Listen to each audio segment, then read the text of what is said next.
अस्सलाम वालेकुम everyone and welcome back to my channel. उम्मीद करती हूँ कि आप सब बहुत अच्छे होंगे। मेरी दुआ है कि अल्लाह ताला आपको जहाँ भी रखे बहुत खुशहाल रखे, अपने हिफ्ज़ मान में रखे। आमीन सुम्मा आमीन।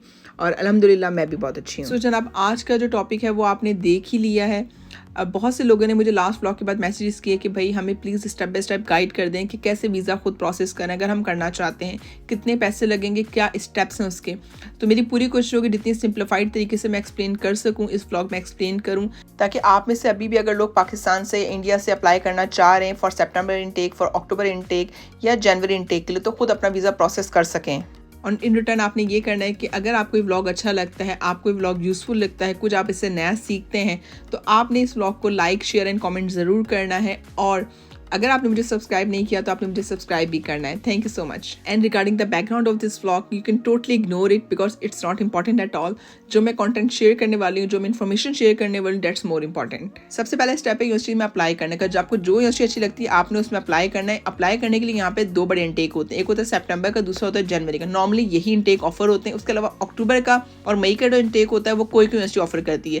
खैर, आप किसी भी इंटेक में अप्लाई करें, उस सबसे पहले आपने ये करना है कि आपने डॉक्यूमेंट्स गैदर करने अपने। अगर आप बैचलर्स के लिए अप्लाई करें तो आपके पास इंटर या एफएससी की मार्कशीट होना चाहिए, और अगर मास्टर्स के लिए अप्लाई करें तो आपके पास ग्रेजुएशन की ट्रांसक्रिप्ट होना चाहिए जिसपे आपके फाइनल सीजीपी लिखी हो। आपने इन डॉक्यूमेंट्स के बेस पे ऑनलाइन यूनिवर्सिटी में अप्लाई करना। जो भी आपको यूनिवर्सिटी अच्छी लगती है, कम से कम 3 से 4 यूनिवर्सिटीज़ में अप्लाई करें, ताकि अगर एक में नहीं तो दूसरे में, दूसरे में नहीं तो तीसरे में आपका नाम आ जाए। अगर 2-3 से जगह से आपका नाम आ जाए तो आपके पास चॉइसेस होती हैं जो आपको अच्छी लगती है, फिर आप उसमें अप्लाई कर सकते हैं। मीनवाइल आपकी एप्लीकेशन सबमिट हो गई है, आप वेट करें उनकी ईमेल का। आपने अपने आप को इंग्लिश टेस्ट के लिए प्रिपेयर करना है। आप अगर यूके में अप्लाई करना चाहते हैं किसी भी रेप्यूटेड यूनिवर्सिटी में या अच्छी रैंक की यूनिवर्सिटी में, तो वो इंग्लिश सर्टिफिकेट मांगते हैं जिससे प्रूव हो सके कि आपको इंग्लिश ज़बान पे अबूर हासिल है।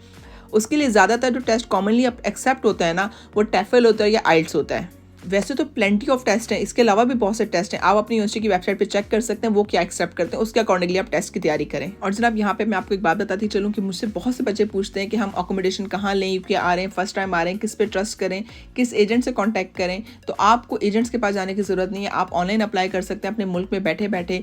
और अगर आप अप्लाई करना चाहते हैं तो this is one of the trustable website embarestudent.com। आप यहाँ अप्लाई कर सकते हैं, अपनी बुकिंग करवा सकते हैं अकोमोडेशन की। और जब आप यूके आएंगे तो आपको टेंशन फ्री होना है, कोई आपके साथ टेंशन नहीं कि कहाँ जाना है आपने आते साथ ही। मैं डिस्क्रिप्शन में आपके आसानी के लिए एक लिंक भी ऐड कर दूंगी। अगर आप उसको यूज़ करते हैं, बुकिंग कराते हैं, तो आपको कुछ ना कुछ सेविंग हो जाएगी, कुछ ना कुछ डिस्काउंट हो जाएगा आपकी बुकिंग के ऊपर। और यहाँ मैं आपको बताती चलूँ कि इनके अकोमोडेशन में सारे यूटिलिटी बिल्स इंक्लूडेड होते हैं, like wifi, electricity, gas, water. तो आपको at the end of the day tension नहीं है कि इलेक्ट्रिसिटी का बिल इस महीने ज़्यादा आएगा, इस महीने कम आएगा। और मुझे इनकी सबसे अच्छी बात ये लगती है, आपसे किसी किस्म के सर्विस चार्जेस नहीं लेते, किसी किस्म के हिडन चार्जेस नहीं लेते, किसी किस्म का कमीशन नहीं लेते। Most of the time UK में ये होता है कि अगर आप जाते हैं किसी भी एजेंट के बाद, बड़े से बड़े का नाम ले लें, छोटे से छोटे का नाम ले लें, दे चार्ज यू कमीशन। वो अपना कमीशन ज़रूर रखते हैं, फिर आपको अकोमोडेशन ढूंढ के देते हैं। सो आप डिस्क्रिप्शन में जो लिंक दिया हुआ है उसको चेक कर सकते हैं। अगर आपको कोई अकोमोडेशन अच्छी लगती है तो आप बुक मी का फॉर्म फिल करें, अम्बर स्टूडेंट टीम आपसे खुद कॉन्टैक्ट करेगी। सो जनाब, हम बात कर रहे थे लैंग्वेज टेस्ट की। आपने अपनी यूनिवर्सिटी की वेबसाइट चेक करनी है, जो वो टेस्ट एक्सेप्ट करते हैं आपने बस वही टेस्ट पास करना है। यूके के अंदर मोस्ट कॉमनली आइल्स मांगा जाता है और एक्सेप्ट भी कर लेती हैं ज़्यादातर यूनिवर्सिटीज़ ये। लेकिन अगर आइल्स की बात करते हैं तो बैचलर्स के अंदर 5.5 से लेकर 6 बैंड मांगे जाते हैं, और मास्टर्स के अंदर 6 से लेकर 6.5 मोस्ट कॉमनली मांगे जाते हैं। मास्टर्स के लिए कुछ यूनिवर्सिटी 7 बैंड्स ही मांगती हैं, लेकिन then the university is very high ranked university. अच्छा, यूनिवर्सिटी में अप्लाई करने का ना एक और तरीका भी होता है, वो होता है ucas.com के थ्रू। अगर आप डायरेक्ट अप्लाई नहीं कर रहे हो, ucas.com के थ्रू अप्लाई करें, तो नॉर्मली आप 3 महीने पहले अपनी एप्लीकेशन सबमिट करते हैं। उसके अंदर ये होता है कि आप 5 डिफरेंट कोर्सेज में अप्लाई कर सकते हैं, 5 डिफरेंट यूनिवर्सिटीज़ के अंदर। अगर आप 5 डिफरेंट यूनिवर्सिटीज़ के अंदर सेम कोर्स भी अप्लाई करें तो भी एक्सेप्टेबल है। खैर जनाब, आपने किसी भी तरह से अप्लाई किया हो, यूनिवर्सिटी अगर आपको एक्सेप्ट कर लेती है तो वो आपको ऑफर लेटर सेंड करती है। ऑफर लेटर 2 तरह के होते हैं, कंडीशनल और अनकंडीशनल। देखिए, अनकंडीशनल लेटर तो वो हो गया जिसके अंदर कोई कंडीशन नहीं है, लेकिन कंडीशनल लेटर वो होता है जिसके अंदर कोई ना कोई कंडीशन होती है, कोई ना कोई रिक्वायरमेंट होती है, कोई ना कोई चीज़ मिसिंग होती है जो यूनिवर्सिटी आपसे मांगती है। जस्ट सपोज जब आपने फॉर्म फिल किया तो आप अपनी कोई ट्रांसक्रिप्ट लगाना भूल गए या लैंग्वेज का सर्टिफिकेट लाना भूल गए। कंडीशन ऑफर लेटर कुछ ऐसा लगता है, ये मेरे एक स्टूडेंट का लेटर था जो लास्ट ईयर हमने फॉर्म सबमिट कराया था इनके लिए। तो हमने आइल्स का एक्चुअली प्रूफ नहीं दिया था, तो उन्होंने हमसे प्रूफ मांगा आइल्स का, डिपॉजिट मांगा हमसे कि या तो डिपॉजिट जमा कराएं या फिर स्पॉन्सरशिप का लेटर शो करें हमें। अब क्वेश्चन ये आता है कि यूनी आपसे कितना इनिशियल डिपॉजिट लेती है। यूनिवर्सिटी आपसे टोटल फीस का 35 से लेके 45 के दरमियान डिपॉजिट मांगती है। अगर 10,000 आपकी कोर्स की फीस है तो वो आपसे 3,500 या 4,000 तक मांग सकती है, 4,500 तक मांग सकती है, बस इतना ही मांगेगी वो इनिशियली। लेकिन इस स्टेप पे जब उन्होंने आपको कंडीशन लेटर दिया, उनका सिर्फ मकसद ये होता है कि वो आपसे प्रूफ देख सकें कि यार आप डिपॉजिट दे सकते हैं नहीं दे सकते, चाहे आप स्पॉन्सरशिप के थ्रू ही दे रहे हो। जब आप स्पॉन्सरशिप की बात करते हैं तो वहाँ आपके पेरेंट्स, आपके गार्जियन होते हैं, वो आपकी फाइनेंशियल ऑब्लिगेशन पूरी कर रहे होते हैं। अगर आप यूनी की सारी कंडीशंस मीट करते हैं then they issue you CAS letter, but some time before that they take your pre CAS interview.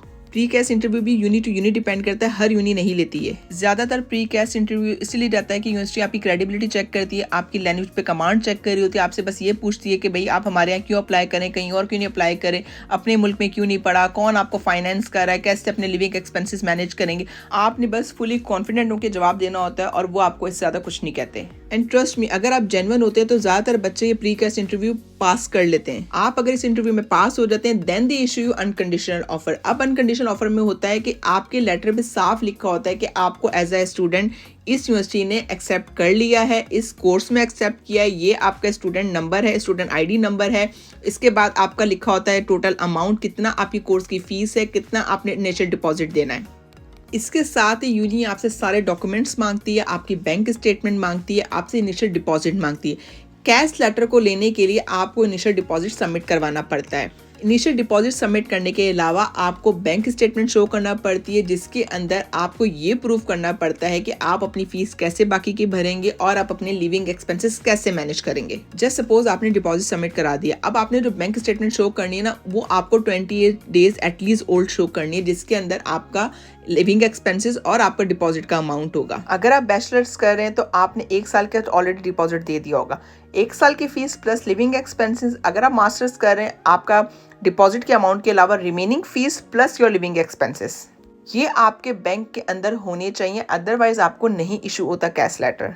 अब लिविंग एक्सपेंसेस की बात करते हैं, पर मंथ आपको चाहिए विद इन लंदन अगर आप रह रहे हैं 1334, और अगर आप आउटसाइड लंदन रहते हैं तो 1023 पाउंड पर मंथ आपके पास होना चाहिए to spend a month in a UK. ये गवर्नमेंट की ऑफिशियल वेबसाइट कहती है। अगर आप इसे टोटल करते हैं तो अराउंड 12,000 पाउंड बनते हैं इनसाइड लंदन रहने के लिए, और आउटसाइड लंदन रहने के लिए आपको 9,200 पाउंड समथिंग बनते हैं। जनाब, जब आप सारे डॉक्यूमेंट जमा करा देते हैं यूनी में, इनिशियल डिपॉजिट दे देते हैं, 28 डेज की बैंक स्टेटमेंट शो कर देते हैं और यूनी फुली सेटिस्फाइड होती है इन सब चीज़ों से, then they issue you CAS letter.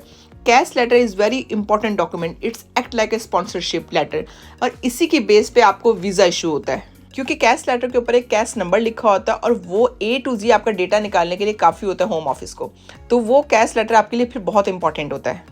खैर जनाब, जब आपके हाथ में कैश लेटर आता है आप वीज़ा अप्लाई कर सकते हैं। गवर्नमेंट की ऑफिशियल वेबसाइट है, आप वहाँ जाके अपना वीज़ा अप्लाई करें। आपको डॉक्यूमेंट जो चाहिए होते हैं वो चाहिए होता है पासपोर्ट, वैलिड पासपोर्ट, आपका कैश लेटर, आपका आइल्स का सर्टिफिकेट, आपकी एकेडमिक ट्रांसक्रिप्ट्स आपकी चाहिए होती हैं, आपकी फ़ोटोज़ चाहिए होती हैं, और उसके अलावा आपकी बैंक स्टेटमेंट चाहिए होती है जो प्रूफ कर सके कि आप अपने एक्सपेंसेस खुद बेयर कर सकते हैं, यूनी की फ़ीस निकाल सकते हैं।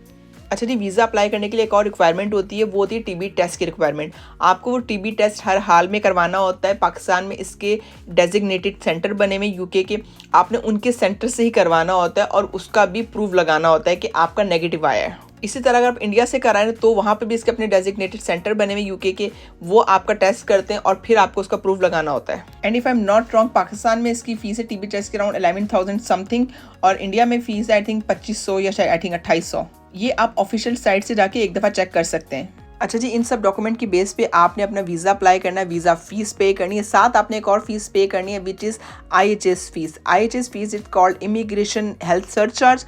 ये लेकिन डिफरेंट है, बैचलर्स के लिए और मास्टर्स के लिए डिफरेंट है, तो आपने अकॉर्डिंगली पे करनी है। आप इसको अपनी हेल्थ इंश्योरेंस समझ सकते हैं जो आपको स्टडीज़ के दरमियान कवर करती है।